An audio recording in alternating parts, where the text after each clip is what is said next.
Hey Indianapolis Motor Speedway fans, Doug Boles here with you for another episode of Behind the Bricks. Right behind me, Gasoline Alley. This is the place that the drivers and the teams, when they're getting ready to compete at the Indianapolis Motor Speedway, they roll right through here. And you know one thing they don't worry about? They don't worry about safety and rescue teams here at the Indianapolis Motor Speedway. And part of the reason is because of the training that goes into making sure that those rescue folks are ready for anything that happens on the track. Today, we're going to take you behind the scenes and see how our rescue folks get trained by NASCAR, IMSA, and IndyCar to make sure our drivers are safe. So I'm on pit lane standing next to Jason Penix. Jason is our director of everything operations on track here at the Speedway, whether it's working with our sanctioning bodies like NASCAR or IndyCar, or even just a track rental day when something happens. But when any of those things happen, we have to have track rescue here. So that entire team reports to Jason. It's a pretty big day every year when you bring people out and get them trained to take care of our drivers. Yeah, it's a fantastic weekend. We've got about 125 men and women that are part of our IMS Track Rescue Recovery team that are here, training on everything that is racing here at the Speedway. So you bring in experts and others to really help work through the different stations they'll go through today? Yeah, so IndyCar, NASCAR, and IMSA are all here supporting us, teaching us best practices and training specific to their series. So one of the things we take a lot of pride in, obviously the AMR crew that goes with the IndyCar series and NASCAR as well, but we take a lot of pride in how quickly and how good our people are that are here every single day. Yeah, and I think, you know, we run 130, 140 track days a year, so we get a lot of practice at it, right? You mind if we go check out some of these things? Let's do it. That's great. So we're going to go see how these guys get trained so that our drivers know they're safe on track. So during this weekend training, what's really important is for the fire rescue groups to get out here and get an opportunity to encounter some of the scenarios that they might actually see when they get to the racetrack if there's an incident. So what are some of those scenarios that are playing out here over the weekend? We're looking at IndyCar, NASCAR, and IMSA scenarios. With IndyCar, we're doing crash scene, multi-crash scenes. NASCAR, we're doing cut car, driver extraction. IMSA, we're doing how do we handle their cars specifically with the GTP car. Right. So those are very specific things we have to learn. And then the final, probably most exciting thing right behind us here is a pit lane fire scenario. I feel something getting warm already, actually. Me too. Oh yeah, so we got a fire going there, and then the groups try and rescue that and put that fire out. Yeah, so we over the years we've had some pit lane scenarios that we've had to fight fire, and so that's important for us, right? We have all the crew members that are on pit lane, we need to protect them and get that fire put out immediately. So Jason and I are an awful lot calmer today than we would be if this was an actual fire, but you can see the teams are getting trained to get those fires put out. So if something happens here in pit lane, we can take care of not just the drivers, but the crews.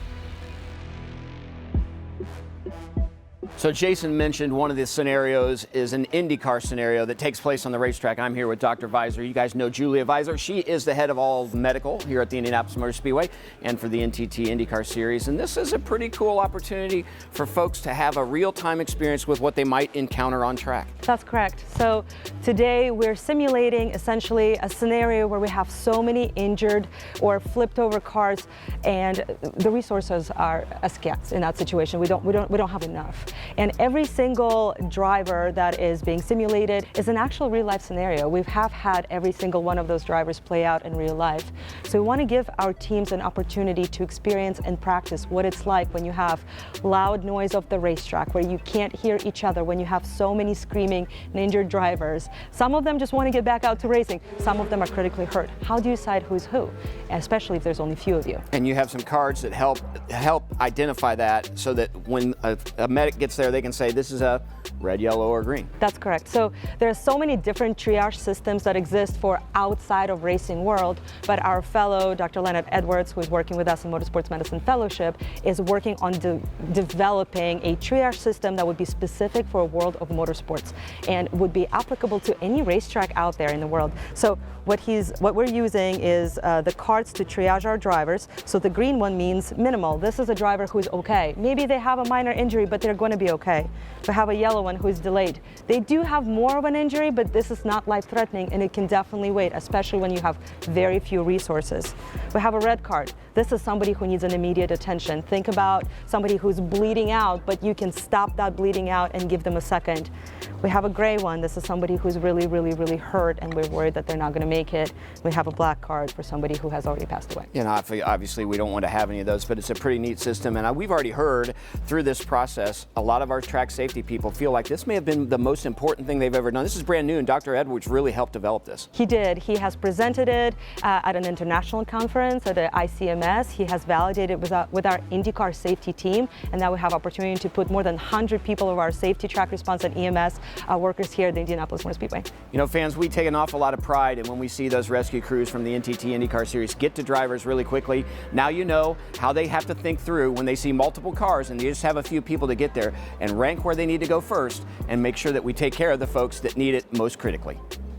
With all of the cars, the different kinds of cars that compete at the Indianapolis Motor Speedway, it's important that our fire rescue team has an opportunity to see and understand those cars before they get here. IMSA's GTP car, NASCAR's cars, Indy cars. So that's one of the things they do. Over my shoulder right now, that's the current generation NASCAR car. NASCAR sends some folks in, really help our team understand how to tow those cars, how to extricate drivers, the things to look out for in those cars if they encounter them on the racetrack. The other thing that they really need to know is how do they keep themselves safe when they're on the racetrack. As you're extricating a race car driver, you want to be focused solely on that race car driver. So you don't want to worry about anything that goes on the racetrack that could incur your safety. So one of the things we do is a big blocking maneuver. So we teach folks that drive the vehicles to really understand how to block so that the rescue crew is safe when they're on the racetrack. And that happens right out here on the racetrack with a car, with ambulances, with fire rescue trucks. That all happens right here on the track so that everybody knows how that they can be safe. So I'm actually sitting at the bus gate, right in between turns 1 and 2 on the south side of the racetrack. This is where a lot of the rescue equipment gets sent out when there's an incident on track. I'm actually sitting right here on the little red truck named Clifford, and I got Joe Barbich with me. Joe is in charge of all our fleet. He works in race control, has been with us for quite a while, and we're standing here next to Clifford, the little red truck. This is one of the items that I think a lot of our fans really think is cool. It's been with us since 2003. Absolutely. It's a Chevrolet S10 Extreme 2003. It's been in the fleet with IndyCar and IMS since 2003.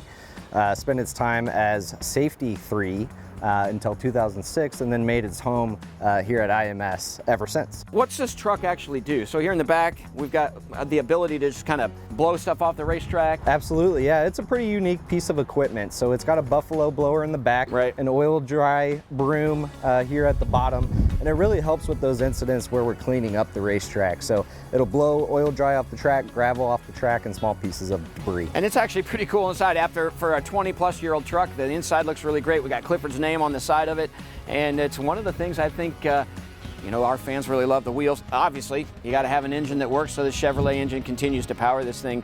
How long do you think we keep this in the fleet? Well, it's just hit over 10,000 miles, almost all track used miles.